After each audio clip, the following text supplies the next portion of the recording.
Part of what made it so extraordinary to be with Nisargadatta was to be with someone who wanted nothing from you.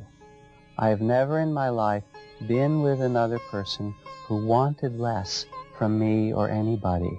And in that not wanting anything, there was a sense of tremendous freedom and tremendous love. Sometimes he would look at people and he would say, I don't understand you, as if to pull his hair out. He was always gesticulating and so forth. He would say, you never want what's true. You are so entangled in the illusion of the false. He said, you want what you don't have, and you don't have what you want, and so you suffer, and you continue to suffer. Then he said, it's so perplexing.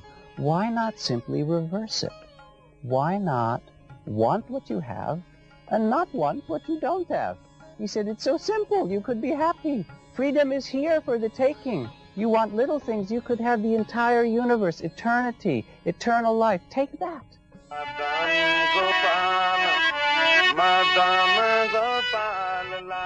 In 1936, after the death of his guru, Maruti suddenly abandoned his family and prosperous businesses and began wandering as a mendicant throughout India.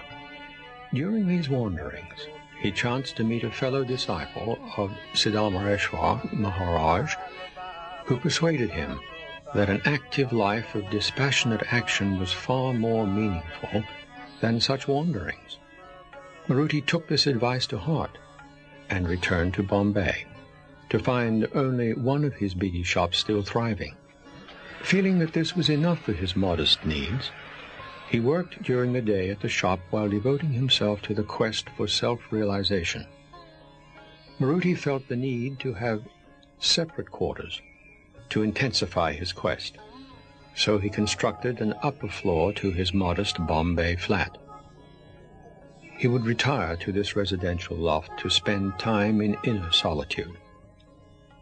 By the age of 37, Maruti had realized his true nature as the eternal consciousness and took the name Nisargadatta, which means one who dwells in the natural state, beyond manifestation. Later, when the depths of his realization could no longer be hidden, visitors came from all over the world to visit Nisargadatta Maharaj and have their doubts cleared.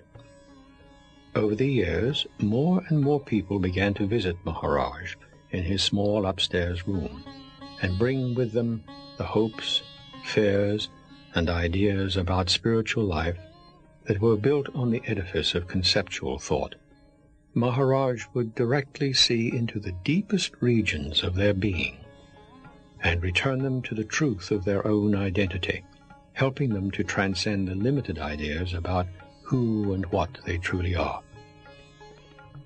I think Nisargadatta really, his teachings and the way that he taught is very, very available to a Western seeker, particularly people who are very psychologically oriented, people who are ready to look at their consciousness, are aware of the patterns of their mind, and again, willing to confront anything that goes on in their consciousness.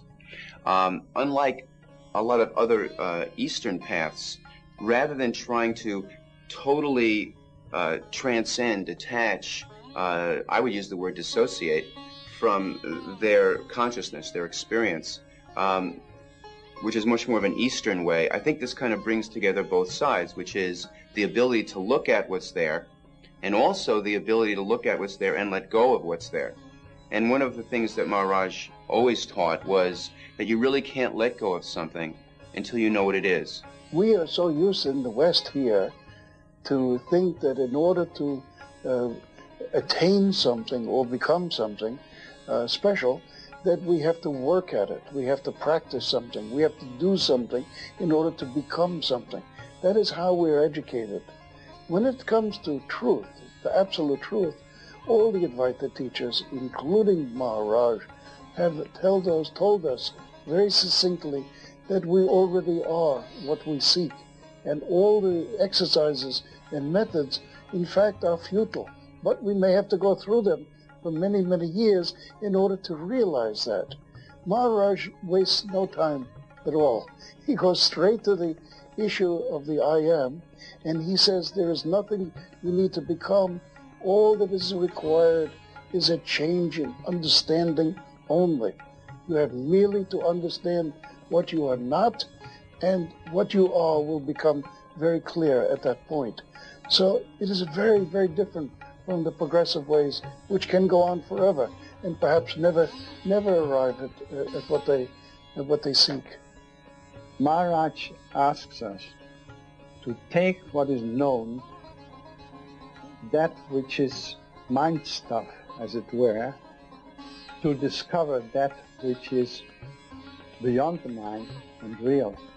Because to go direct to the real would be an exercise in self-deception. It would still be the mind playing its old tricks. It would still be the mind projecting all kinds of wonderful concepts. But concepts they are. But to see concept as concept immediately brings the silence into being. And in that silence, something much greater is being perceived. And this is the soundest, the safest way to proceed.